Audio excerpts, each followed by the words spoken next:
Hey guys, this is Gutsy here bringing you another video. This one is going to be on how to play Templar Assassin middle lane, specifically for new players, and I'm going to try and make the video as short as possible to your convenience. But essentially what you want to do with Templar Assassin is your starting items are to be a Slippers of Agility, 2 Circlets, and then Tangos. But if you have nice enough teammates, you'll want 2 branches, and hopefully they will give you 2 tangos and a ward.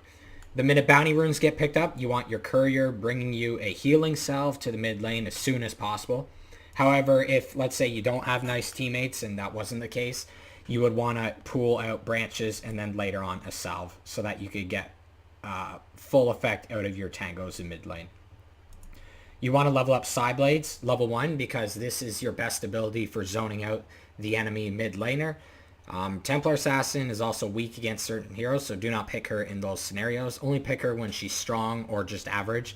In this case, Templar Assassin definitely crushes Shadow Fiend mid, so it was a good pick. I also want to make sure that you know how to do the mid lane properly, and you know how to aggro and shove in lanes and stuff so that your opponent misses under tower. The difference between TA compared to other mid laners is that you want to stack jungle. So on the Radiant, it's a little more convenient to stack jungle. On the Dire, though, you can still do it. It's just a little longer, so it's not as efficient. Most pros actually now do not stack jungle anymore with TA in their pubs. You'll definitely see in higher level pubs the main reason because their supports are doing it. But in your games, I'm going to assume they're low behavior score and you're a lower MMR, so we're just going to assume you have to do it. So there's still an advantage to doing it rather than not doing it, I think, for lower MMR players, because low MMR players don't punish stacks, and they also can benefit greater than just staying in the lane and not. Your skill build will be as follows. So your first level is Side Blades. That's so you could harass the enemies. Then you'll want to get a point in refraction. Afterwards, you could decide what you want. If you need refraction to abuse enemy spells being used on you, then that's fine. But if not, then you could just get your second point in Side Blades. Leave it at that for the rest of the game, and then you could focus on maxing refraction. So bam, bam, you get your ult, you bam, your refraction. This is what you're kind of going to start to look like. You'll get a few more levels, though, and you'll want to level meld and max it. What I like to do for the talent tree is attack speed.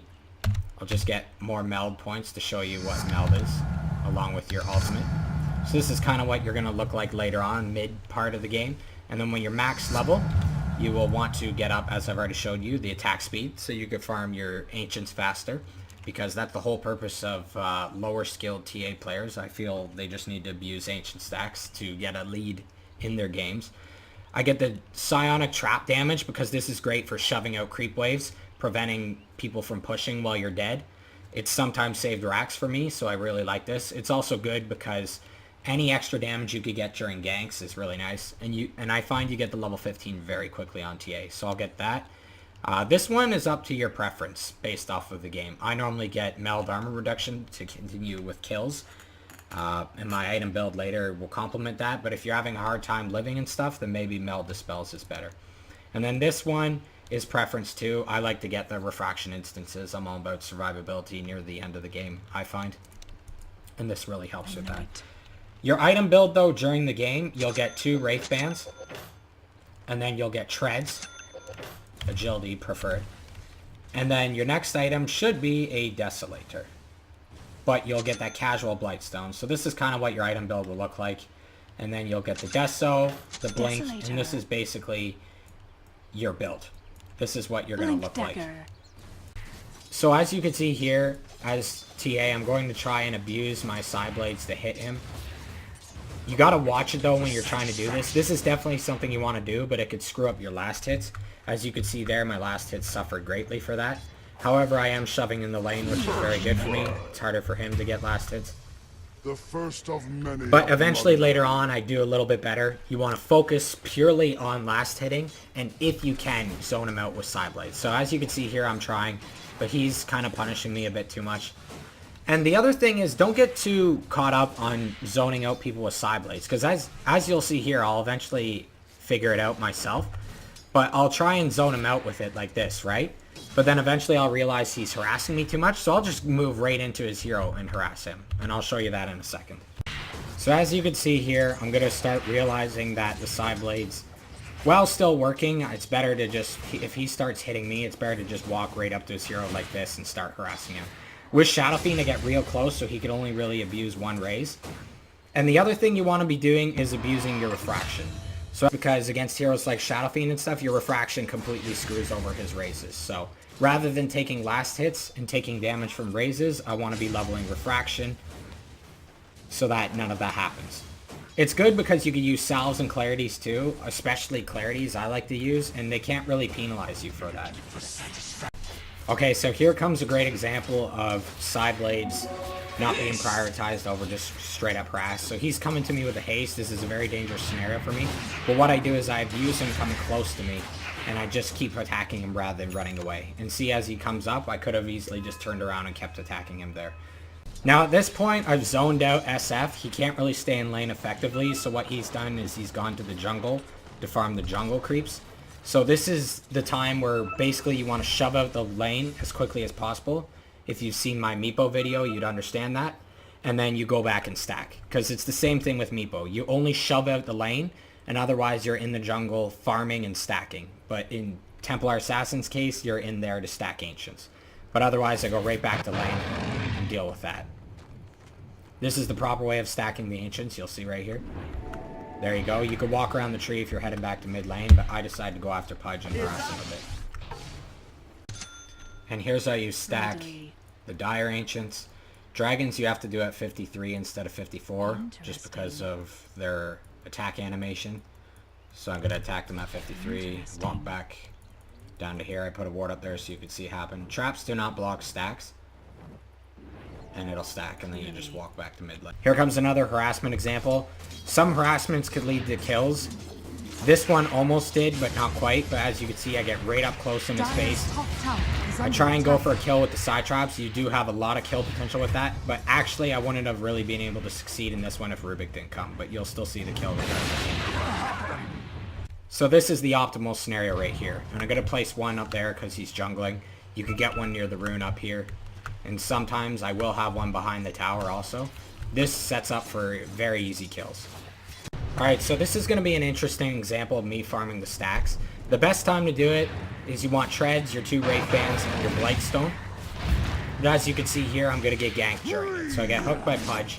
I have to start running away, and my stack gets interrupted. I know that they're not going to farm the stacks, so I'm fine with not really saving the stack, but this is a good opportunity to go for kills. So Pudge is pretty much dead here. I'm going to pick up a kill on him, but I'm going to focus SF. I'm going to get that meld off soon so that we have the negative armor, and I get a triple kill for them trying to contest the stack. They did kill some of it, SF did, but it wasn't good enough, and I could just go right back to farming the rest of that stack. When farming the stacks, you want to use traps like this. And it just makes it so you take a little less shield damage. Now this is just a bug here, that sandstorm. It's not actually there. But I'll just show you a little gank attempt right here mid. So I have both my stasis traps. And I use the one on SF, knowing that his teammate's left. This one I have a teammate to help, which is pretty rare and possible. But when it happens, definitely utilize it. They're going to try and come on me also after I've already taken out SF, but I'm just going to turn and go right back on them. And there's nothing wrong with using small instant traps. I actually would die here if not for Sand King. So he dies, but I'm going to take full advantage of this. And get a kill in return. Okay, so I'm going to show you a basic blink kill with TA right here. I start off with a trap. There's nothing wrong with activating them instantly, but the longer you could hold them off, the better. Then you want to make sure you have refraction up, and then you blink on top of them. So you're right on top of them to use meld. You're going to use meld, and then you're going to break the meld, and that gets the instant negative armor onto them.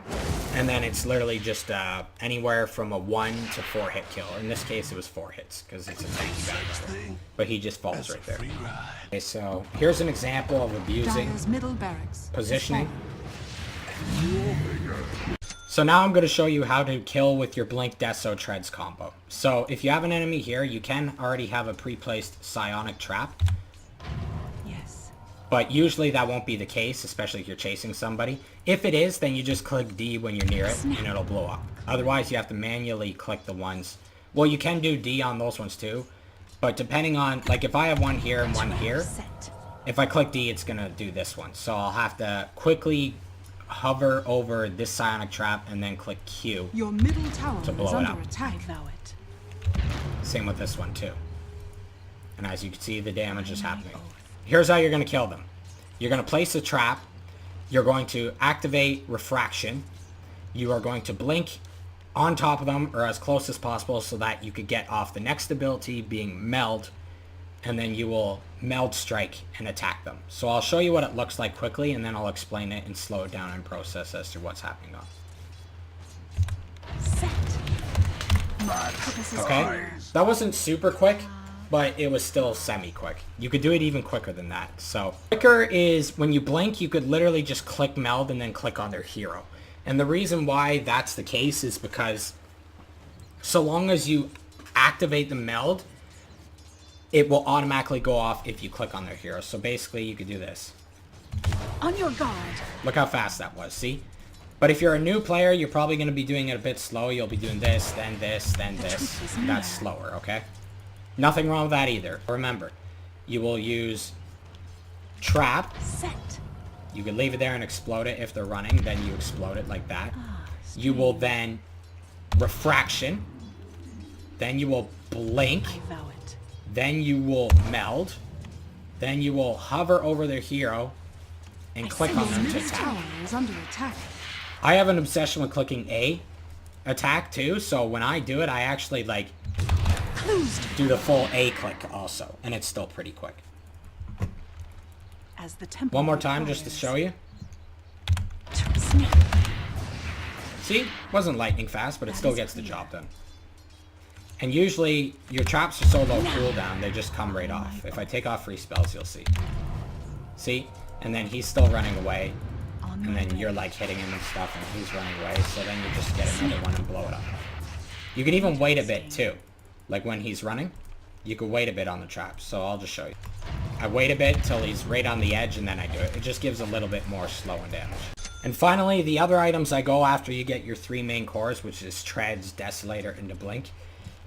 The next item is very important, and it's highly game situational. So if you're fighting a stun lock draft, like we're talking Slardars, Earthshakers, Witch Doctors, just heroes that stun, lions and stuff, don't even question your ability to kill. You'll be able to kill people, especially with your teammates, but you need to get a BKB immediately as your next item. So your inventory should look like this. That way you could still go and get kills, and you could click BKB and survive. And another thing is BKB TP is highly underrated and lower in the MAR brackets. So if I'm doing like a bunch of kills and stuff on Axe and everything, and all of his team surrounding him, and I quickly kill him, I can just BKB and TP back like this at the end of it. Or I'll BKB and I'll go over and fight him like this, and then I'll TP at the end of the last little bit of duration there on the indicator. Sounds complex, but it's really not. However, if you're having the game of your life and everything is working out perfectly, and they don't really have stuns, like they got silencers and stuff like that, and you could just TP without even having to click BKB after a gank on a 5-man, then I suggest you go Orchid. Because this definitely gives you solo kill potential. It's the same thing as before when I talked about the whole kill process of this, you activate the refraction and you blink in, you do this. The only difference is that you're getting an Orchid in before you meld strike. So I'll just do free spells again and I'll quickly show you. So you'll blink, Orchid, then meld strike, assuming you have refraction first. So blink, Orchid, meld strike. Okay? And then you just keep hitting, it does an extra load of burst afterwards. That's your next item. Then usually I'll get BKB as the next one, just because even if they don't have stun lock, they probably have enough abilities like Zeus and stuff to do damage to you. So you'll usually want a BKB. Then sometimes I'll upgrade to Bloodthorn, it's just more damage. And crits on this hero is a ton of damage. Okay, that's a lot of damage. This is a dude with 4 hearts. Other items I'll go MKB if I'm fighting PAs and stuff like that. If I'm not fighting them, what I tend to usually do is go like sheep stick, Is under attack. because sometimes I'll be fighting ghost sceptered support targets. So if he's got a ghost scepter, right, me silencing him isn't gonna do shit, because if I'm attacking him, he's just gonna click me and I no longer can attack him. I could do this to stop his blink, but otherwise it's not gonna do much. So that's when you rust out the sheep, and then you can do this and burst him. I vow it. Other than that, I hope you liked this video, and let me know what you think.